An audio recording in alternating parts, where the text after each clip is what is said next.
Артем Эдуардович, по незавершенным объектам. Вот у нас в Чуйском районе есть два незавершенных объекта. Это средняя школа имени Исы Укуева в селе Садовом. Уже длится 10 лет. Там катастрофически не хватает мест для учащихся.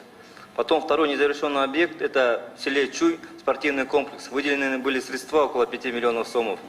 Вырыли котлован, и на этом строительство остановилось. Уже второй год длится. Либо надо заканчивать строительство, завершать, либо надо что-то делать с этим, потому что там дети играются. Уже было несколько случаев, что дети туда попадали в этот котлован. Еще вот насчет суточных для спортсменов, Артем Эдуардович. Спортсменам в день на турниры соревнования выделяется 109 сомов.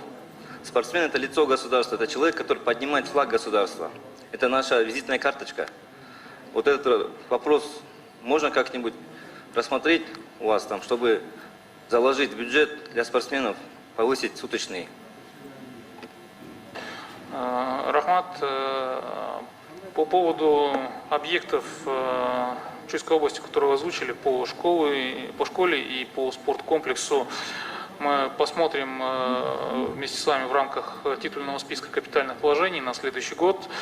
Вот, что касается суточных, конечно, мы хотим повысить и суточные, и пенсии, и пособия, и заработную плату, и минимальный расчетный доход для исчисления пенсий и всего остального. Но вы понимаете, что все это связано с нашими бюджетными возможностями. Мы устанавливаем планы для налоговой службы, для таможенной службы. Соответственно, от сбора финансовых средств зависит возможности бюджета. Сейчас на сегодняшний день возможности бюджета ограничены. Если у нас будут дополнительные источники, мы обязательно все эти вопросы будем рассматривать.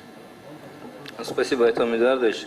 Эльвира Джалалбековна, вот школу, мое предложение такое, в школу надо ввести урок, который будет обучать наших детей оказанию первой медицинской помощи. Пандемия нам показала, что это необходимо. Раньше был урок в советское время НВП, начальная военная подготовка. Сейчас есть урок ОБЖ, основа безопасной жизнедеятельности человека. Но никакой там материальной базы, ничего для того, чтобы обучать наших детей первой медицинской помощи нету.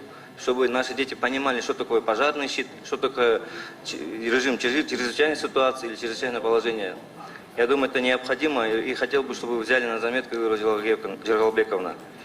Правильное предложение, я думаю, хорошее, стоит рассмотреть. Мы обсудим с Минздравом и с Министерством образования. Спасибо. Рахмат.